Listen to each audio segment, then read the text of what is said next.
වාඩි අනේ කවන්න නැහැ මම හිටගෙන ඉඳ ගන්න. වාඩි වෙනවා. එන්නේ වාඩි වෙන්න. නෑ සර් හිටගෙන අපි මේ ඉන්නවා.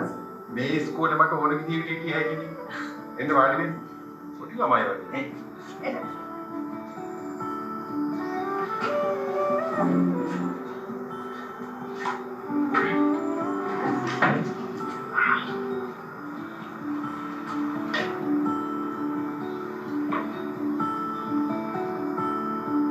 ඉතින් කොච්චර ලොකු දෙයක්ද සායගේ ඉස්කෝලේ එකක් අපේ එක ගැන නේද මිස් ජයපති? අනිවාර්යෙන් මැඩම්. කවුද සාගේ පුතා? දැන් සනීපද? ඔව් සර් දැන් නම් හොඳින් ඉන්නවා. පොඩ්ඩක් ඇවිදින්න අමාරුයි. ඒකින්ද තාත්තා මේ කියලා දුන්නා. මෙයාට මේ ඉස්කෝලේ එන්න ඕනේ කියපු හින්දා තමයි අපි මේ එක්කන් ආවේ මැඩම්. නැත්තම් අපිට කිසිම උවමනාවක් තිබ්බේ නෑ මේ ළමයාව මේ ඉස්කෝලේට ගෙන්න. ඇත්ත කියන්න එපා මැඩම්. නැද්ද වසන්ත?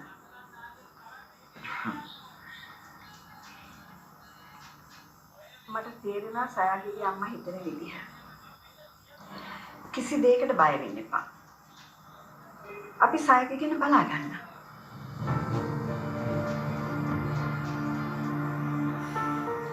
මේ ඇත්තටම මැඩම්ලා දන්නවනේ සර්ලා දන්නවනේ සර් දැන් මගේ දරුවා මොන විදිහේ බේරිලාද බේරුනේ කියලා.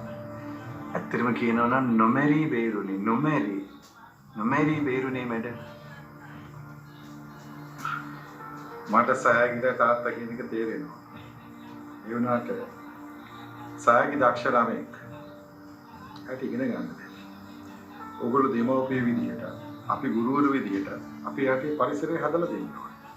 ඒක අපේ වගකීම.